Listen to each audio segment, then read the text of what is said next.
Good morning everybody, myself Acharya Vishwendra. आज एक chapter summary आपसे डिस्कस करूंगा ग्रेविटेशन की।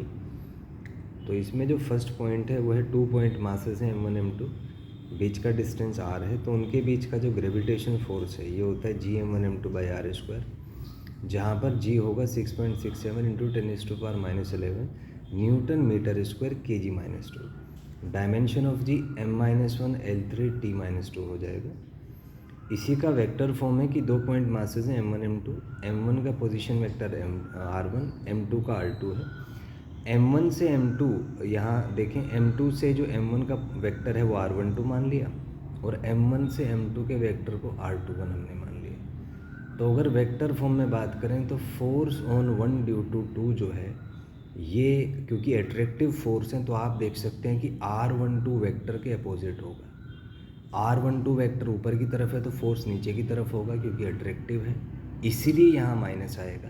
तो F12 को आप लिख सकते हैं -Gm1m2/r12³ इंटू वेक्टर R12, और F21 को आप लिख सकते हैं -Gm1m2/r21³ इंटू वेक्टर R21। ये है, दोनों को ऐड करेंगे 0 आ जाएगा, माने एक्शन रिएक्शन पेयर फॉर्म होता है। इसी का एक स्पेशल केस है कि एक इक्विलेटरल ट्रायंगल के वर्टिसेस पे 3 मासेस रखे हैं, इनके सेंट्रोइड पे एक मास m0 रखा है, तो उस पर नेट फोर्स 0 होगा। और ध्यान रखें कि अगर एक n साइडेड रेगुलर पॉलीगन है, उसके वर्टिसेस पे इक्वल मासेस रखे हैं, तो उसके सेंट्रोइड पर कोई भी मास आप रख दीजिए, उस पर नेट फोर्स 0 लगेगा। इसको वेक्टर लॉ से प्रूव किया जा सकता है। नेक्स्ट है, अगर एक्सेलरेशन ड्यू टू ग्रेविटी की बात करें वो Gm/r² आएगा एक प्लैनेट के लिए जिसका मास m और डिस्टेंस सेंटर से स्मॉल कैपिटल R है।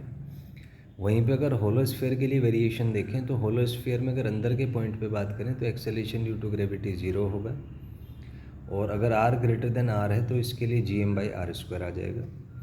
वहीं अगर सॉलिड स्फीयर के लिए बात करें तो अंदर प्रोपोर्शनल टू r और बाहर 1/r²। अच्छा, अगर ग्राफ्स अगर देखना चाहें यहाँ पे तो इसके लिए कुछ ऐसा ग्राफ आएगा, अंदर 0 और बाहर फिर 1/r²। So this is GR graph, कई बार एग्जाम में आ चुका है। और सॉलिड स्फीयर के लिए अगर बात करें तो उसके लिए ग्राफ आएगा, पहले स्ट्रेट लाइन फिर rectangular hyperbola. So this will be the GR graph, ये एग्जाम में आ चुका है कई बार। इसके बाद आते हैं सेटेलाइट मोशन में, कि कोई सेटेलाइट है अगर वो किसी प्लैनेट के अराउंड r रेडियस के सर्कल में मूव कर रहा है तो उसके लिए जो ऑर्बिटल स्पीड होगा वो आता है √Gm/r। अर्थ की सरफेस के नियर अगर बात करें तो ये लगभग 7.9 किलोमीटर पर सेकेंड आता है।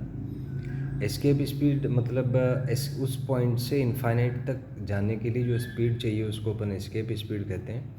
नियर अर्थ की बात करें तो ये लगभग 11.2 किलोमीटर पर सेकेंड हो जाता है नियर अर्थ सरफेस। इसके बाद नेक्स्ट पॉइंट है कि अगर आपने किसी पॉइंट को, किसी सेटेलाइट को n टाइप्स एस्केप स्पीड से मूव कराया तो इंटरस्टेलर स्पीड होता है v√n²-1।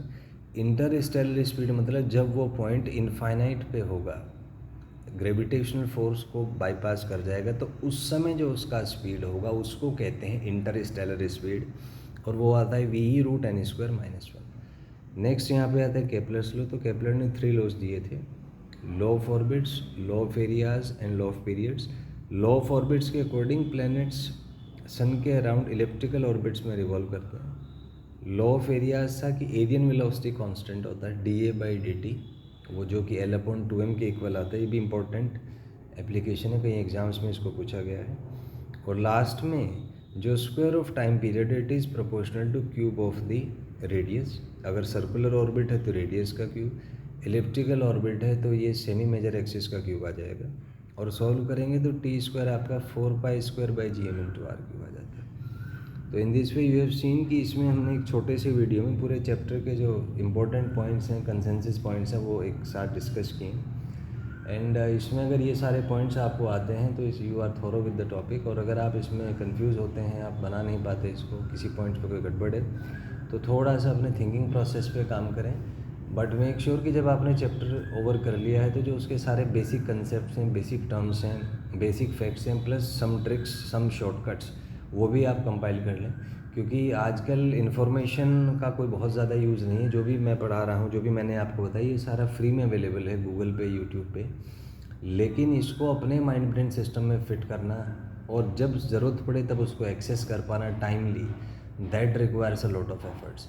तो आने वाले समय में चीज़ें बहुत चैलेंजिंग होंगी और वही लोग टिक पाएंगे जो मेंटली बहुत स्किल्ड हैं। तो अपने आप को अप स्किल्ड करें, अपना मेमोरी, आपका कंसंट्रेशन, आपका फोकस वो इतना ज़बरदस्त होना चाहिए कि आप किसी भी काम को कम से कम समय में कर पाएँ, तभी आपका एक सर्टेन वैल्यू बनेगा, अदरवाइज़ आपका वैल्यू नहीं होगा।